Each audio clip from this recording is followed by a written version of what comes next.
Revelation 13 focuses in on the second woe.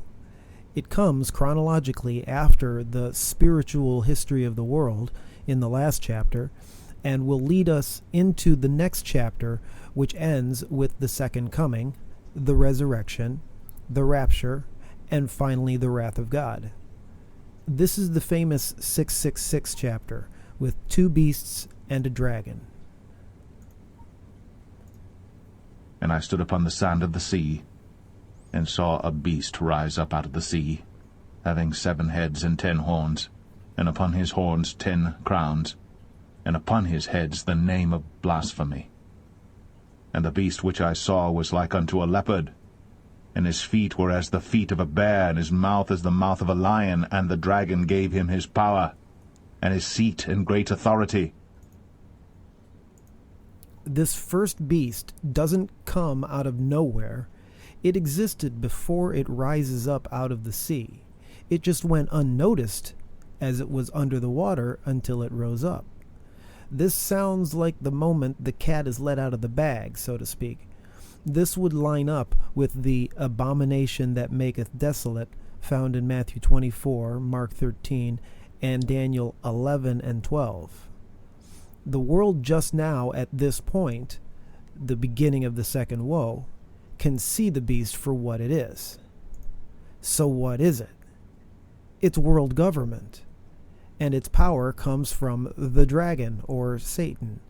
It's a combination of all 4 beasts found in Daniel 7, verses 3 through 7. Pause here to go read them on your own. These passages are obviously talking about the same thing. All the beasts come out of the sea. The lion, bear, and leopard are mentioned in both passages. And Daniel's third beast has 4 heads. So all 4 beasts have a combined total of 7 heads and 10 horns. And I saw one of his heads, as it were, wounded to death, and his deadly wound was healed. And all the world wondered after the beast. This verse is commonly interpreted to mean that a particular man, generally known as the Antichrist, will possibly be killed and resurrected, making the whole world believe he's God. While that could be true, it's not the only possibility. This beast, as a combination of all 4 of Daniel's beasts, is today's revived 4th beast. Daniel's 4th beast, the Roman Empire, was dead for a long time, but is alive and well today in today's global governments. And they worshipped the dragon which gave power unto the beast. And they worshipped the beast, saying, Who is like unto the beast? Who is able to make war with him? The word they is referring to all the world back in verse 3. This doesn't include us Christians that dwell in the heavens back in Revelation 12:12. We are aliens to this world. We will not worship the dragon nor his beast, but everyone else will. And there was given unto him a mouth speaking great things and blasphemies, and power was given unto him to continue 42 months. And he opened his mouth in blasphemy against God, to blaspheme his name and his tabernacle, and them that dwell in heaven. And here's our parallel timeline verse. The beast will be given a mouth during the second woe. It's at this point when Satan will speak through a man we call the Antichrist. This man will outwardly lie about God, Jesus, and the Bible, and Christians. And it was given unto him to make war with the saints, and to overcome them. And power was given him over all kindreds and tongues and nations.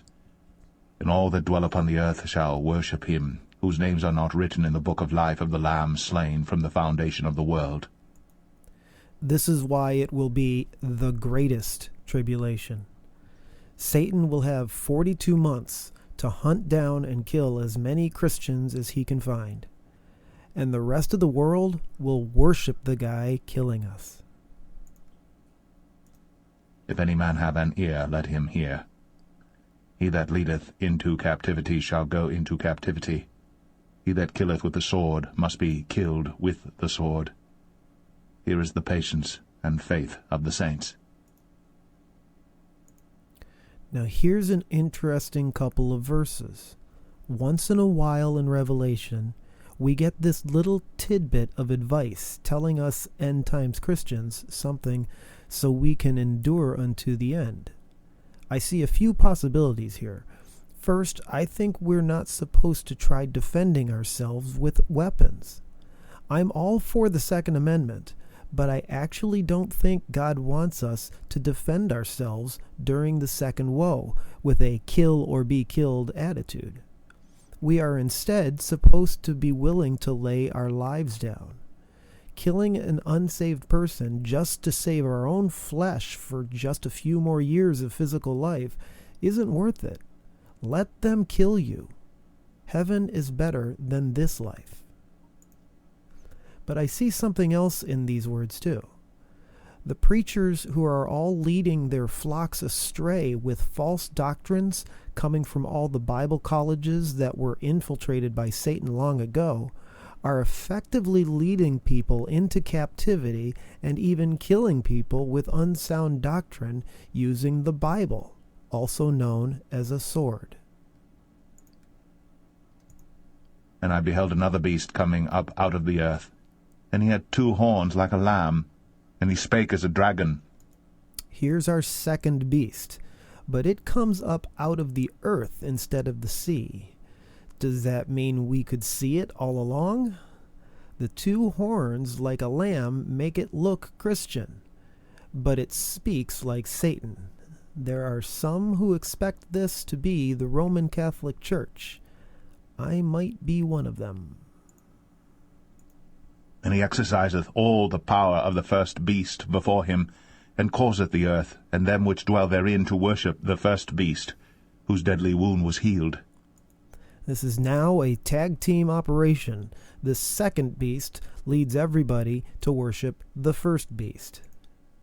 And he doeth great wonders, so that he maketh fire come down from heaven on the earth in the sight of men, and deceiveth them that dwell on the earth by the means of those miracles which he had power to do in the sight of the beast, saying to them that dwell on the earth that they should make an image to the beast, which had the wound by a sword, and did live.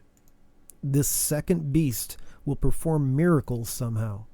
It will probably be dark magic like Pharaoh's magicians did back in Exodus 7, but much stronger. It also might just be Hollywood's stage illusions on a global scale. The technology does exist to project things in the sky. However he does it, it doesn't matter. The real poison will be the image to the beast. And he had power to give life unto the image of the beast, that the image of the beast should both speak, and cause that as many as would not worship the image of the beast should be killed. This is a huge mystery. Are we talking about a robot, a picture, a computer?